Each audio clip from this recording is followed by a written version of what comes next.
નમસ્કાર, આપ જોઈ રહ્યા છો નેશન પ્લસ ન્યૂઝ. હું છું હિરલ આપની સાથે.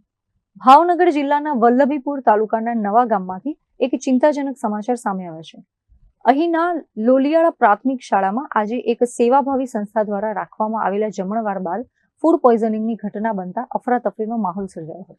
વલ્લભીપુરના નવા ગામ લોલિયાળા પ્રાથમિક શાળામાં એક દાતા તરફથી વિદ્યાર્થીઓ માટે પાઉંભાજીના જમણવારનું આયોજન કરવામાં આવ્યું હતું.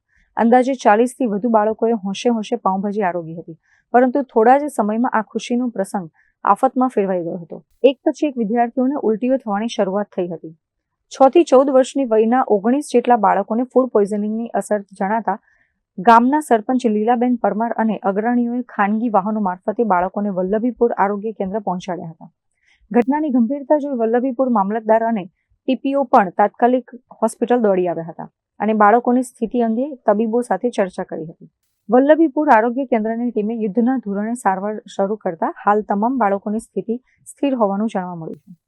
ઇન્ચાર્જ અધિક્ષક ડોક્ટર બાલકૃષ્ણ સોલંકીના જણાવ્યા મુજબ બાળકોને પ્રોપર ટ્રીટમેન્ટ આપવામાં આવી રહી છે અને ચિંતા જેવું કોઈ કારણ નથી. જોકે આ ઘટનાને પગલે શાળામાં ભોજનની ગુણવત્તા સામે સવાલો ઉઠી રહ્યા છે.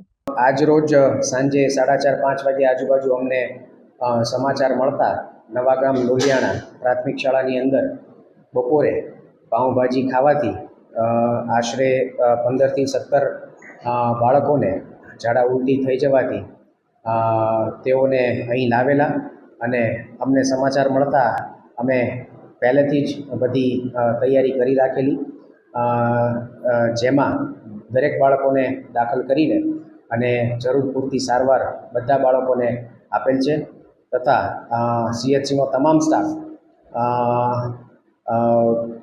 પોતાના ડ્યુટી અવર્સ બાદ ઓવર વર્ક કરીને પણ બધો સ્ટાફ હાજર છે અને બધા બાળકોને સમયસર સંપૂર્ણ સારવાર અપાઈ ગયેલ છે અને કોઈ પણ બાળકને અત્યારે કોઈ પણ પ્રકારની સિરિયસ સારવારની અથવા તો આગળ રિફર કરવાની જરૂર જણાય એવું અત્યારે લાગતું નથી. Rajan Gohil, nation plus news, Bhavnagar.